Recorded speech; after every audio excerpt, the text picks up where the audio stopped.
Good morning. This Monday morning, I believe it's the first day of summer today. And good morning to you all. I'm going to just wait a few minutes and see if anybody is going to join me here.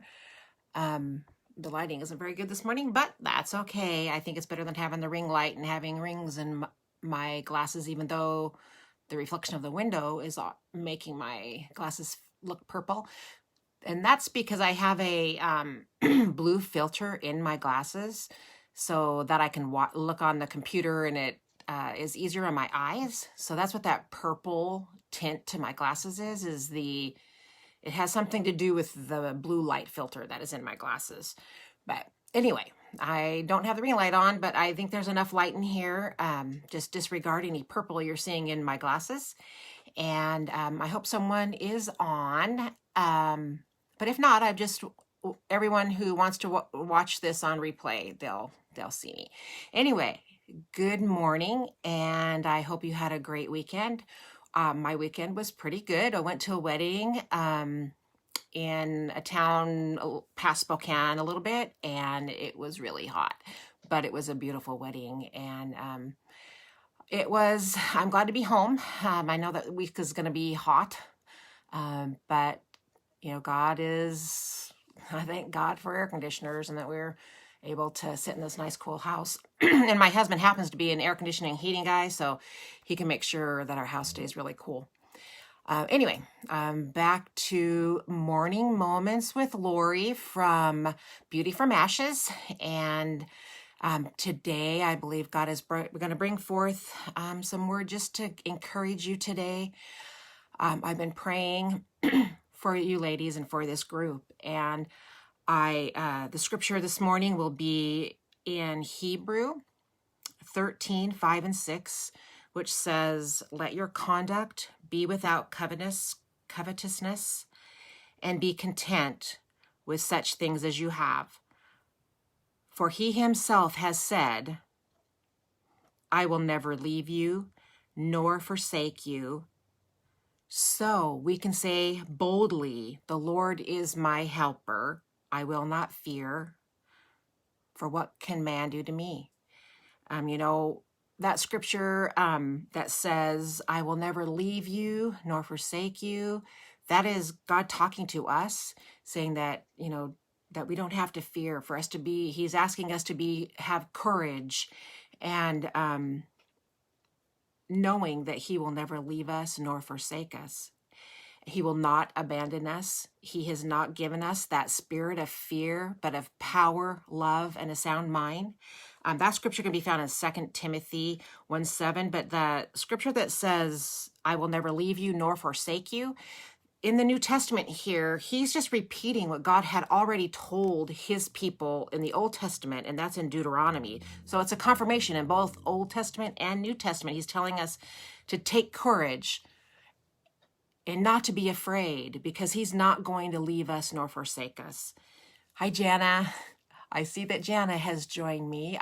It's hard for me to know if people have joined or not, but I am glad that Jana's with me. God is telling us not to be afraid. He is with us no matter what situation that we might face. And, sometimes it feels really lonely. Sometimes it feels like those mountains are just too big. And, the word says that he will flatten the mountains and fill the valleys, and he will take us on that path, and he'll hold us by his right hand, take us by the hand and lead us. But sometimes it just feels like it's just too much, that the mountains are too big, the valleys are too deep. And sometimes it feels like you're alone walking this walk and fighting the fight that we have to fight, just in our daily lives, in our families, in our work, in our friends, what we expect, the answers to the prayers that we have prayed. It's like, God, when, God, when? That's what Joyce Meyer always says, when, God, when? But we can take that peace that surpasses all understanding, knowing that God does have our prayers. He knows our hearts. He wants to answer our prayers. But like I said, sometimes those mountains just feel so big. And, as I was thinking about that this morning, and I was thinking, Lord, I feel stuck sometimes, I feel like the mountain, it gets bigger and I get weaker to climb that mountain. But God says that we can, with a faith of a mustard seed, we can move mountains. And we can. He's given us that faith to believe, to where we can speak to the mountains and have them be removed. But, like I said, sometimes it doesn't feel that way. We can't trust our feelings. We have to believe that in the spirit realm there's work being done on our behalf, and there really is, and we know that. But then I thought about the armor that he has given us. He's given us the breastplate of righteousness, the belt, or like the girdle of truth, the shoes shod with the preparation of peace, with the gospel of peace, our helmet of salvation, our shield of faith, and our sword of the word and of the spirit. And I started thinking about our armor, and I put on my armor every morning, most every morning. I usually never forget to put on my armor, because when I'm getting dressed physically, I'm getting dressed spiritually. It says to take off the old man, put on the new man, and part of my new man is that armor, so that I know that I have something to fight with today. But I got thinking about my shoes. This weekend at the wedding, I had worn a pair of shoes that they were flip-flops actually. And but I'm not used to wearing flip-flops, and I'm walking on the flip-flops it was on uneven ground, so it was outside. And it was uneven ground, and there was a lot of it was a field where straw had been cut down. So there was a lot of pokies, straws sticking out hard that would get in my feet. And so I started thinking about those shoes and how my feet are really sore today because I wore those to the wedding, and between my toes are sore, getting blisters between my toes because I'm not used to wearing flip-flops yet. And anyway, I got to start thinking about shoes, and that God has given us shoes shod with the preparation of peace. And I haven't studied that out yet. I haven't had the time, but I'm going to. But as much as I know about that piece of armor is back in the Roman days when God's people were told to put on the armor of God, that's the armor they used to fight in the wars back in the Roman times. And the shoes that they wore actually had spikes in them in the bottom of the shoes. And that was because when there were war, there was a lot of killing going on, and there was a lot of blood spilled on the ground. And so their shoes, or their war boots, or whatever they called them, actually had little spikes in them, like our maybe cleats would have for in the sports, that so they don't slip on the ground. Well, that's kind of what it was in these boots.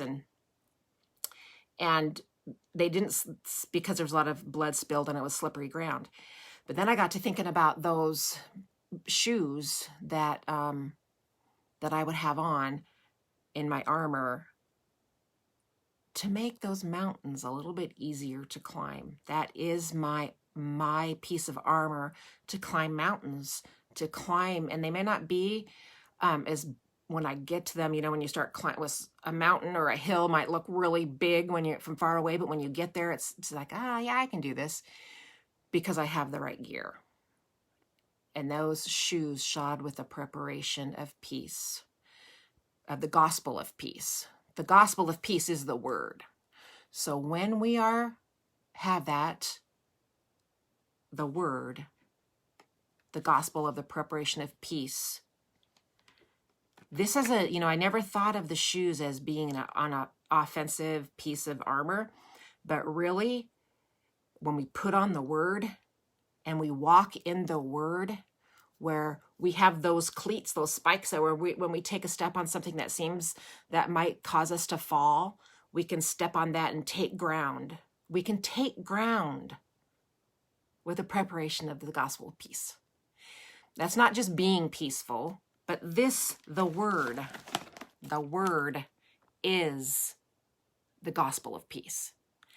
And this word is what's going to help us take each step knowing that God will never leave us nor forsake us, even though war may be going on around us, that we can take each step knowing he has our hand and that we can walk in him because he lives in us. And we can walk without a spirit of fear, but with power, love, and a sound mind. And that sound mind means that all this stuff out here that can get us all consumed in our mind and get us thinking on something to where we can get intoxicated with those thoughts. Well, we can get drunk on our circumstance. And our mind is not disciplined or not clear to where we know what God's telling us or where we know our next step is supposed to be. So as we move forward today, this week, this month, this new season of summer, knowing that he has our hand, he's given us that spirit, not of fear, but of love, power, and a sound mind, that we have our shoes on, our shoes shod with the preparation of peace, and that we can move forward with whatever whatever our day may bring us, we can move forward knowing that he's with us. And that's really comforting to me, because mountains can seem really big and sometimes feeling pretty alone. But I know God's with me. He's with you. And he's directing all of this. I know that because I couldn't do this myself. And beauty from ashes, he can bring anything beautiful from the ashes of our lives.